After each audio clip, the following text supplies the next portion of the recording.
सालों पहले पीतल नगर में किशन नाम का एक किसान रहता था। वह गांव के एक जमींदार के खेत पर काम करके किसी तरह अपना घर चला रहा था। पहले किशन के भी खेत थे, लेकिन उसके पिता के बीमार होने के कारण उसे अपने सारे खेत बेचने पड़े।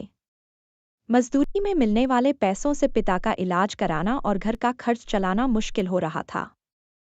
सुबह सुबह जमींदार के खेत पर काम करने के लिए निकला। खुदाई करते समय उसकी कुदाल किसी धातु से टकराई और तेज आवाज हुई। उनके मन में हुआ कि आखिर ऐसा क्या है यहाँ। उसने तुरंत उस हिस्से को खोदा तो वहां से एक बड़ा सा पतीला निकला। पतीला देखकर किशन दुखी हो गया। किशन के मन में हुआ कि ये जेवरात होते तो मेरे घर की हालत थोड़ी सुधर जाती। फिर किशन ने सोचा कि चलो अब खाना ही खा लेता हूँ। किशन ने खाना खाने के लिए अपने हाथ की कुदाल उस पतीले में फेंक दी और हाथ मुंह धोकर खाना खाने लगा। खाना खत्म करने के बाद किशन अपनी कुदाल उठाने के लिए उस पतीले के पास पहुंचा। वहां पहुंचते ही किशन हैरान हो गया। उस पतीले के अंदर एक नहीं, बल्कि बहुत सारे कुदाल थे। उसे कुछ समझ नहीं आया। तभी उसने अपने पास रखी एक टोकरी को भी उस पतीले में फेंक दिया। वो एक टोकरी भी पतीले के अंदर जाते ही बहुत सारी हो गई।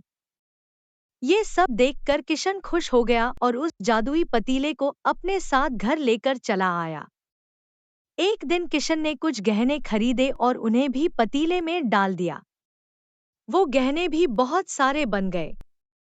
इस तरह धीरे धीरे किशन अमीर होने लगा और उसने जमींदार के यहाँ मजदूरी करना भी छोड़ दिया। किशन को अमीर होते देख जमींदार मोहन को किशन पर शक हुआ। वो सीधे किशन के घर पहुंचा। वहां जाकर उसे जादुई पतीले के बारे में पता चला। तुमने यह पतीला कब और किसके घर से चुराया?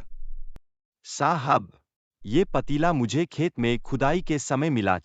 मैंने किसी के घर चोरी नहीं किया है। यह पतीला जब मेरे खेत से मिला तो यह मेरा हुआ। किशन ने जादुई पतीला ना लेकर जाने की बहुत मिन्नतें की, लेकिन जमींदार मोहन ने उसकी एक नहीं सुनी। वो जबरदस्ती अपने साथ वो जादुई पतीला लेकर चला गया।